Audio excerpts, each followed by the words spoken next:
Welcome to Learning at Large. It's fantastic to have you on the show. Great to be here. And let's kick off with an introduction, if that's okay. So can you tell the listeners a little bit about who you are and what you do and what you care about? Yeah, well, my name is Egle Vinauskaite. I'm a learning technology and AI consultant and director of the Learning Innovation Studio Nodes. Well, that is my day job. And when I decide that I want to work nights as well, I research what's happening with AI and L&D on the ground in organizations beyond all the hype in conferences and the stuff you see on LinkedIn. And I co-author reports with Donald Taylor. We have already published free featuring assessments of the state of the industry, as well as most common uses of AI and L&D and the most interesting case studies that I could find. Brilliant, yeah, and they're fantastic reports as well. So today we're going to dive into talking about AI and L&D. As you might have heard, it's a hot topic, as you know. Before we do, though, I wanted to ask you if you can share, what is the one big misconception or myth about AI in L&D that you'd love to just correct? Oh, I like this question. I guess the most prominent misconception right now is that AI is just around the corner and you need to prepare for the future. Because the reality is that AI is already here. It's already affecting how we work. And L&D departments are already standing at a crossroads between stepping up what we're doing and the value that we are creating for the organizations. Or on the other hand, sinking into obscurity because content production is not the value driver it once was. And by trying to make sense of AI, you're not preparing for the future per se, you're preparing for the present. Fantastic, and I'm sure we'll dive into that shortly as well. And before we do get into some more details, I always like to kind of get that kind of 30-second pitch from the guests. So what's one small but impactful way that L&D teams could or should start using AI today? Start with a problem and not a tool. Ask yourself questions like, what are the most pertinent problems for you right now? Is it that content and programs you produce aren't responsive enough and lag behind the needs coming from the business? Or is that people cannot find the right content when they need it? Start with a problem and then think how AI might help you solve it. And it may be something really simple. Look at your calendar, do an audit of where you spend most of your time each week, and then see if you can streamline those tasks with AI. Fantastic, thanks. So let's move into it a little bit more then, because we've opened up the topic. You mentioned the report that you've written with Don Taylor, the one on AI and L&D, which is called The State of Play. And in that, obviously, it referenced lots of case studies that you'd found, and it massively highlights that the adoption of AI in L&D is still in its infancy. Can you explain a little bit more about what you mean by that, and why do you think that is? Sure. So Don and I have now surveyed hundreds of people across the free reports asking how they use AI and L&D. And indeed, what we saw is that the majority, something like maybe 80% of our respondents, do use AI and L&D, but they use it in very simple ways. Write an email, write a report, create a high-level course outline, create quiz questions. And we found it notoriously difficult to find organizations that have gone beyond that. So naturally, we wanted to understand this phenomenon and dig a little bit deeper. And after quite a lot of creative agony, frankly, I had a theory which has since become what I call the complexity scale.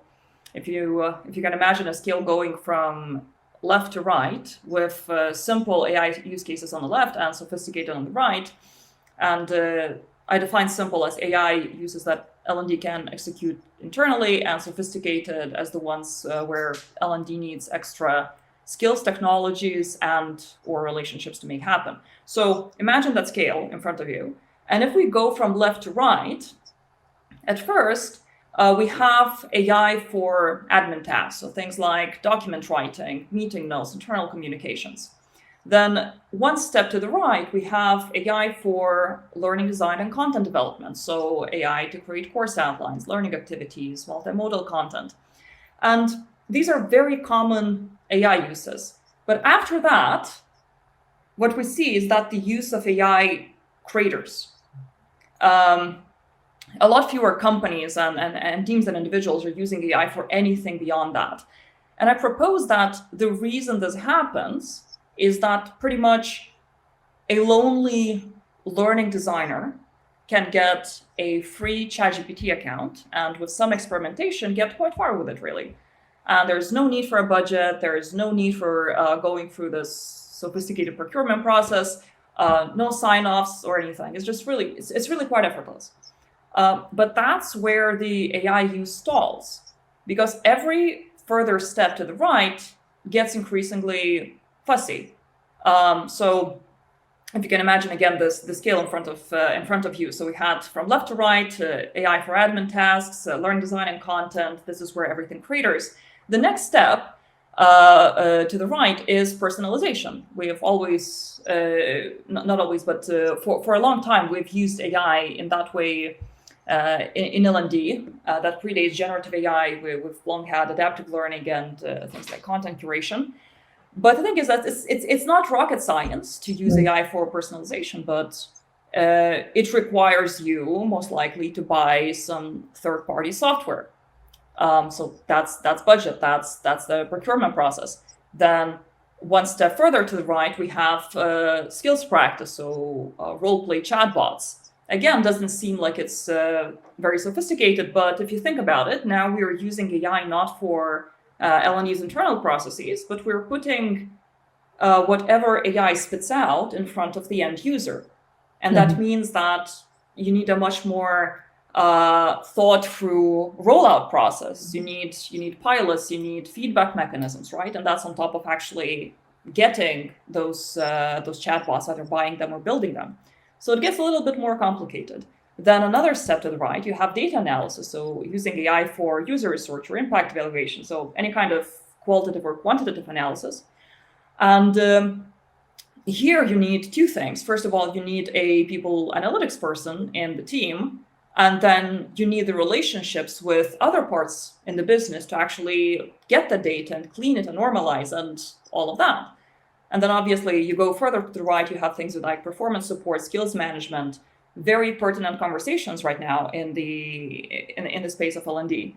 But I would argue that it's not L&D that makes the ultimate decision to adopt this whole, move towards skills-based organizations, adopt a skills-based approach and get all of that software or get things like co-pilots or search assistants. It is a whole company decision made at the highest level where L&D is a stakeholder. So it's much more difficult for L&D to influence that. And I think this is the reason why we see the use of L&D drop past these very simple generative AI free chatbot use cases. So it's not necessarily lack of will, or it's actually, the kind of blockers are coming from the wider organizations. Are you seeing those blockers get any easier now? Because obviously you wrote the report, it's still very fresh, but it's a few months ago now. Do you think they're changing, those blockers? I think that when there is will, there is a way, to be honest with you. And that's how I view blockers as well, because according to our survey, the biggest blocker by far is data privacy and security concerns, followed by the lack of trust in AI outputs and the lack of skills in the team, which are kind of related. If you don't know what you're doing with AI, it's quite difficult for you to trust the outputs. But what I wanted to say here is that, yes, of course, these blockers are valid. Data privacy concerns are valid. But I have to be honest, I'm not convinced that these are the real blockers. To me, it seems that mindset plays a big part, a much bigger part than we give it credit to, because do you as a leader have a strategic vision about the role of L&D in your organization? Can you make that case to the rest of the organization? Is the organization itself ready? Does it have the kind of culture that fosters innovation with AI? And has it given the mandate and resources to adopt AI? And these are the real blockers and enablers. And some of these things are within the remit of L&D, and some of them L&D, let's be realistic, cannot do much about. Yeah, I guess we see similar trends with how much measurement and evaluation is prevalent, right? So if it's is it culturally part of what's done in that organization? Is L&D so intrinsic and embedded with like what the organization is trying to do that of course it's measured and evaluated, because all that organization is the sort of organization that measures KPIs and everybody has their targets. If it's not, then you're kind of really pushing a massive rock up a massive hill, aren't you? So I guess maybe this is the same thing with AI. It's not just about the embracing of the technology. It's also about how. Yeah, go on.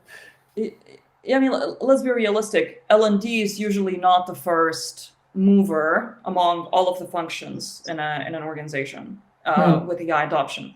Sometimes it is one of the priority areas, but these are very forward-thinking organizations where like the structure of where L&D sits is quite particular. So L&D is kind of dependent on the speed that the organization is moving at. To your point about data-driven decision-making as well, if that is not something that's already in the DNA of the companies, it would be quite difficult for L&D to champion that and not it arising somewhere else in the company. Yeah. And as you were describing the kind of the scales, the levels that people could be using AI, so and obviously most people are around the content creation kind of area at the minute. I think you mentioned personalization, AI chatbots, the use of data, and then sort of beyond for kind of performance management as well. Like, what do you see as the most exciting opportunities that L&D could be using AI for to kind of actually really deliver impact? Like, where do you see that the crossover between this impact here and this is where the exciting uses of AI kind of could deliver that? Yeah, ideally, impact and excitement should go hand in hand, shouldn't it? I'm personally very excited about skill roleplay bots. Okay. We have long known that content doesn't build skills, but we didn't have the technology to give people real skill practice opportunities. And now we have it. And I'm keeping a close eye on this field. And the other area is skills intelligence, which has, in my opinion, the potential to bump L&D up the strategy ladder. It potentially gives us the understanding of the skills that the organization has, anticipating the ones it needs, filling the gaps to help execute on the organizational strategy. At least that's the promise. And I think this is the kind of, I guess, resource management that L&D has hardly had a chance to work with. And I think that's what's exciting times to see where this goes.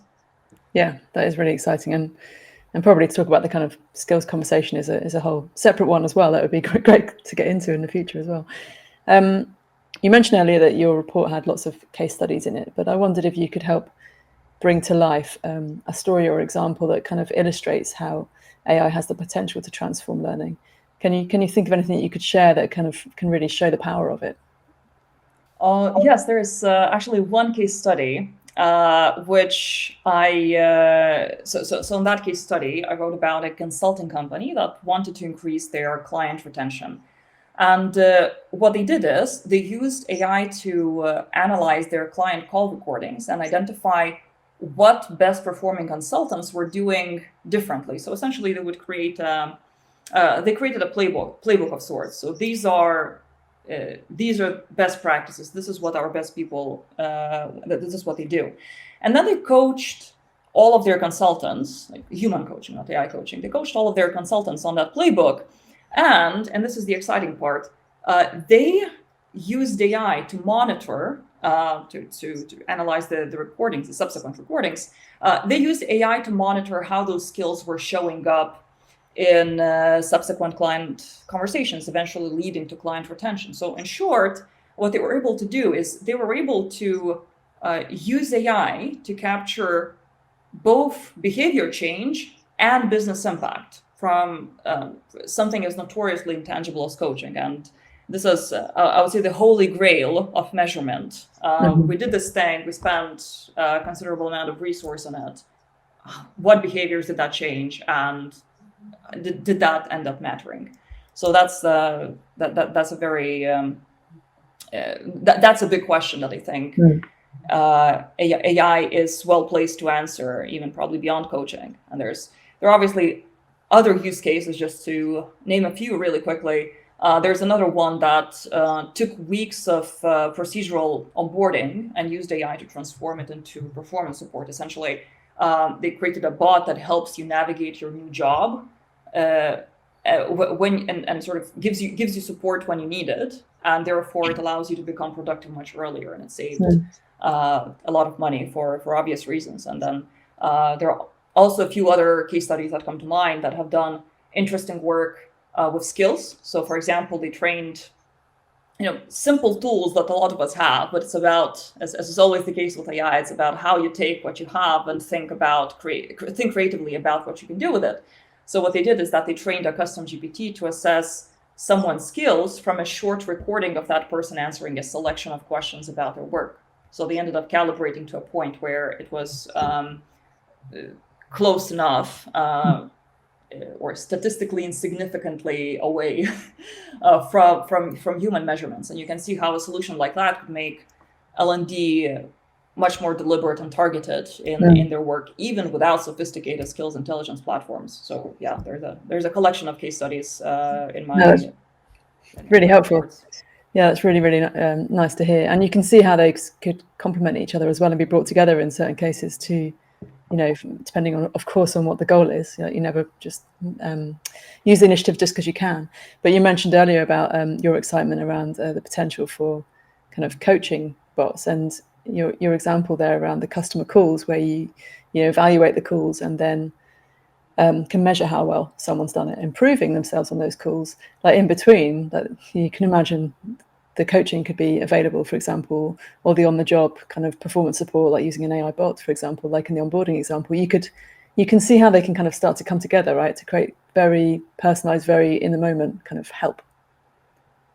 Yeah, and I like that a lot of these. It's not easy, but it's much easier to think about that. Okay, so I'm gonna purchase this AI solution, and it's gonna do these things for me. But I really like when I find case studies where people have used the same tools that all of us have and did some really impactful things with them just because they like tinkering. Yeah, no, it often comes out of the experiments, doesn't it? Speaking of which, we, people listening might be working in one of those really high-scale organizations. So their L&D team serving thousands of learners. They might have some of those blockers in place, like you mentioned earlier, for being able to use AI. But what's an AI experiment that you think would be good for them to try and prioritize, to try and make some headway and make an impact? So I would say surface the innovation, surface the AI R&D that has already been done by your people over the last 2 years, because they have been using AI in many cases under the table, just sort of gray area, barely legally, for over 2 years now. And this is something that actually comes out quite clearly when I speak somewhere, and I usually ask the audience, so how many of you are using generative AI? And probably like 80% of hands come up, and they say, how many of you are using generative AI using company sanctioned, issued, paid for tools? And usually most of the hands go down. So you have like 20%. Start looking at the floor. Yeah, exactly. And so that means on one hand, obviously, that opens up a lot of very sticky questions for organizations and data security. But on the other hand, that also means that there has been a lot of essentially free R&D that has been done by your people. And it's about how do you make it come to the surface. And some of the ways you can do that are do a showcase, do a lunch and learn, create something that others can build on instead of having them stuck in their own silos. Because if you do a showcase where some people in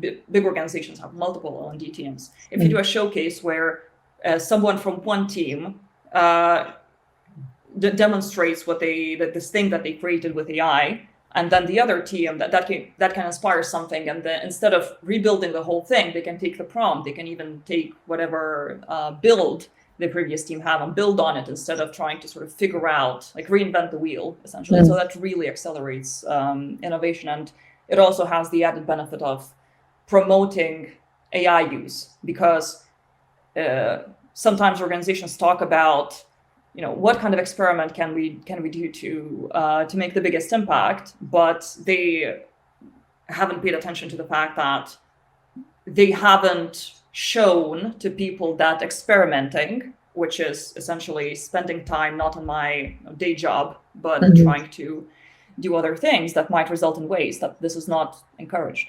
Yeah.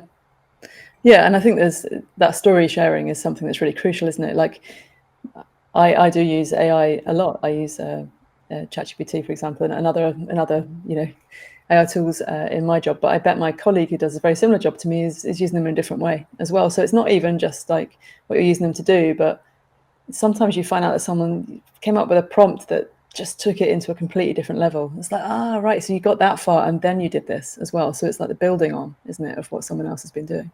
Yeah, and I would also add to that obviously it's very useful to see what things others are doing, even to the prompt level. So what kind of prompts you're using, I want to use them as well. But it's also important to remember that AI does not come with a manual. It's about what you create with it. So there's going to be some there are going to be some universal use cases, but essentially you have to, in each team, in each organization, you have to create your own as well. So yeah, that's the way it works. Fantastic. So I wanted to ask you a little bit about the world of skills, right? So it's not going away. It's a big thing, isn't it? A big initiative for organizations to upskill and reskill. And I think the latest report from the World Economic Forum has suggested something like 60% of employees will need to be training by 2030. Some of that might be retraining and some might be training from scratch. So massive gaps appearing. They've already, getting bigger. What's your view on the role that AI could play in helping kind of close those skill gaps that are now facing organizations? Well, it's AI seems like the culprit more than the solution, although it might prove to be. It's honestly, it's very difficult to predict what upskilling is going to look like even 5 years from now. So I would focus on how AI changes the jobs and the ways of working that people need to be upskilled for, because we have to think not just about upskilling but also AI enablement, because upskilling has been our go-to solution for the long time, for the longest time, and now AI is taking away some tasks that we used to need to upskill for, such as written communication. For better or for worse, I don't need to learn how to write a good email anymore. It can now do it for me, and that's an example of its broader impact, and an example of the part that it plays in the skills challenge. It changes how we work. So it's not just so it both impacts and solves some things. It's a very, very interesting I guess in interaction here. Yeah, I can see that it's it's not a simple picture, is it? Like it's the pie chart's going to keep changing and shifting as to how much and what is done by humans, what's done by AI, and how much AI is supporting humans that are working with it, or working whether it's doing stuff automatically as well without working with a human, if you like. So I guess that question was quite a complex one on reflection, but do you think that kind of, you can imagine a kind of pie chart that just keeps swinging, as to who's got what part of the pie, technology, humans, combinations, etc. Yeah, exactly. And usually these conversations, they don't age well. When we start talking about what's going to happen in 5 or 10 years, I get jittery. Yeah, I had a kind of mini existential crisis, sort of December 2024, and I've tried to kind of get myself through it, but even to the point where we're like, developing training for what? For the bots in the end.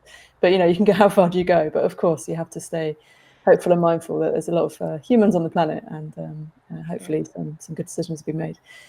Okay, well, let's avoid the existential crisis then. What about the upskilling with the uses of AI? Like you mentioned some places that organizations could start, or L&D teams could start if they're not yet using AI, which is to kind of take heed of the experiments that might have been going on perhaps outside of work. Are there any other places that you think people could start if they feel that they need to upskill, not just themselves, but maybe, it could be identified as an organizational skill that everyone needs to get up to speed with it? I think it might be helpful here to take a step back and understand that AI adoption is not just a skills challenge, it's essentially a behavior change initiative. It's not just about people learning how to prompt, it's about also addressing their mindsets, because they're bringing a lot of fears. They need to build confidence. You need to provide incentives for them. You need to help them build new habits, and that's at the individual level. Then you have to think about, okay, so how do I need to adapt the organizational context so it encourages AI adoption, which is a whole different org change question.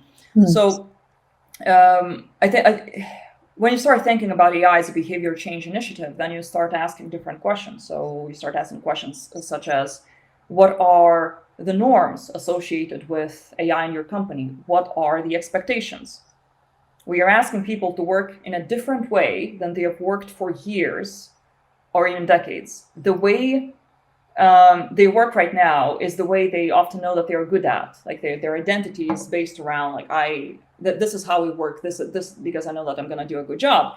Yet, so essentially, we're facing this very human change problem, and what we're doing is essentially trying to solve it with some AI training. Here you go. Now bring me those 30% efficiency improvements, and all of this is to say that yes, do the training, because there is some foundational knowledge about AI, both about how to use AI, like quite literally prompting, and prompting specifically in people's individual context, but also how AI works, so that you understand, you can anticipate the kind of results you're going to get, and you're more efficient in innovating with it. So yes, do that training, but make sure that you also create an environment where people can use what they have learned and they feel comfortable using it as well. And these are two different, sort of related but different things, that they can use it and they feel comfortable using it. Yeah. It'd be a bit like, at the beginning of the Industrial Revolution, it's like just thinking that, I don't know, using certain tools was just about skill. And there's a whole behavior change getting your head around entire. I mean, it's bigger than that, but like, the whole change in the way that everything works all of a sudden. And there must have been similar fears around that kind of time as well. Earlier on in the conversation, we talked about L&D's use of AI at the moment being in its infancy. To flip that question, what are the risks of L&D like over relying on AI? So I'm going to share a few examples here, because ultimately we still need to know what good looks like to guide AI effectively. The biggest misfires happen, from what I've seen, when we automate a process, automate some task piece of our work, instead of augment our process. And let me give you a specific example that's top of mind. I spoke with a vendor that has this AI tool that helps instructional designers and subject matter experts create courses very quickly. So, these course creation tools, very popular these days. And of course, the tool is designed to produce a draft that L&D professionals can then edit, because the content is quite generic, the language is quite clunky, the activities are sort of just suggestions. Yet, it turned out that a surprisingly large percentage of their users apparently would publish the AI draft without editing. Another example are those synthetic video tools with AI avatars, which about them, what I'm going to say is that the fact that you now can present your course as a 20-minute avatar-led video doesn't mean that you should.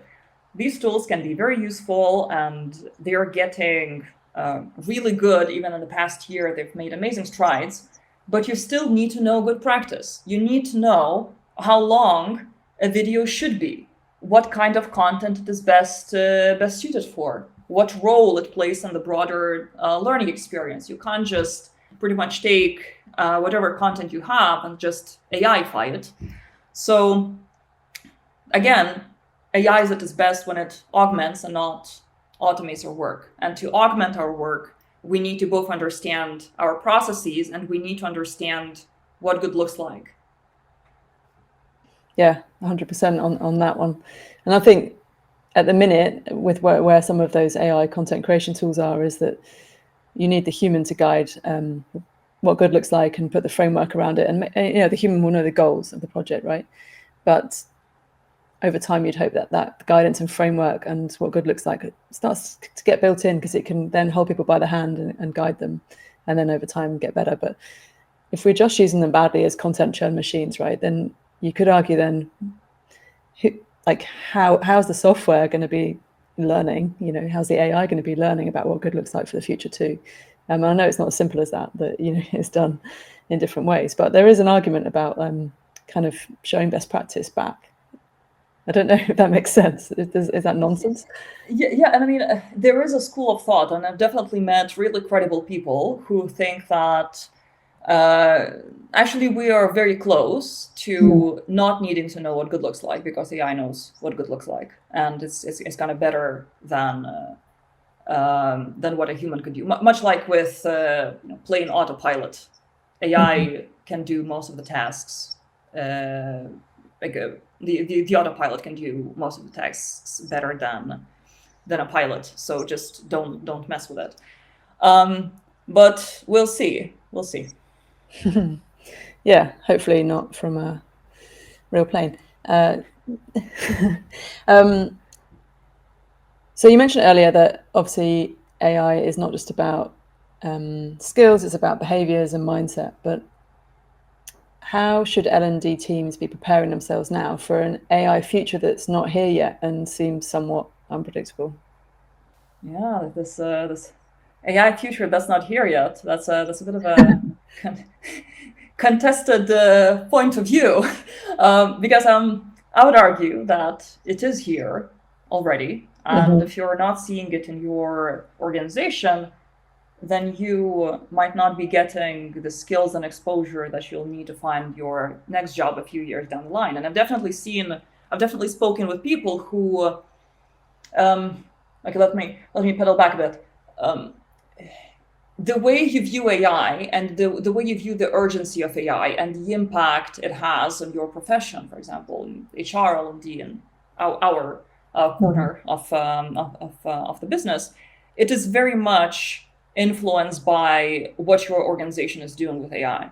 And then you have people who even they may not be yet doing very impressive things with AI, but it's definitely, you can tell that it is a massive point of conversation in the company, and the way they view it is much more urgent and strategic, and just like they view it in a different way. AI is the present, is the reality for them. And then you speak with other people who 2 years on, now over 2 years since ChatGPT came out and generative AI went mainstream, who are still trying to become comfortable with basic prompts, like, oh yeah, so I use AI to rewrite my emails with Copilot, that sort of thing, So it is, I can imagine that in that situation it's quite difficult for you to see that the world is moving at a faster pace than this sort of your workplace where you seem to be kind of frozen at. Not your fault, but I would just be mindful about what you're missing out on. There's a good probability it's going to become essential a few years down the line. So that's my that's a bit of a rant about whether AI is the present or the future. But generally speaking, L&D teams have a dual role to play with AI. One part of it is integrating AI into their operations. So process improvements, meaningful skills practice, strategic intelligence. So that's the bucket of AI and L&D. Then the other bucket is L&D supporting the rest of the organization with AI adoption. So it's this organizational change piece that we talked about. So it's more like how L&D supports AI adoption in the rest of the organization. And let's be honest, this is a massive opportunity for L&D to prove its value. But again, I've seen some organizations where L&D is not invited to take part in these conversations about, okay, so how we're gonna roll this out. It's almost some AI steering committee. They are hiring AI trainers and so on, and L&D sort of not even part of that. So this is a really interesting situation that we have here.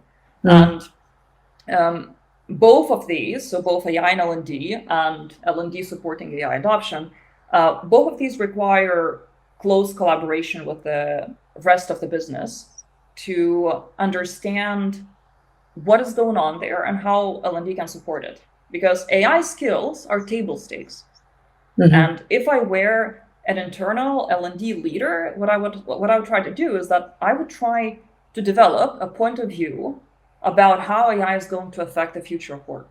Then I would form a hypothesis about the role of L&D needs to play to retain its value and what it needs to become to continue being a part of the organization. Because the reality is that this is not a given. I'm not talking about the next few years, but definitely in the medium to long term, there is a question mark around whether L&D is still going to be needed, or at least if it's going to change so much, it's going to have to change so much that it's not going to be recognizable in comparison to what we have now.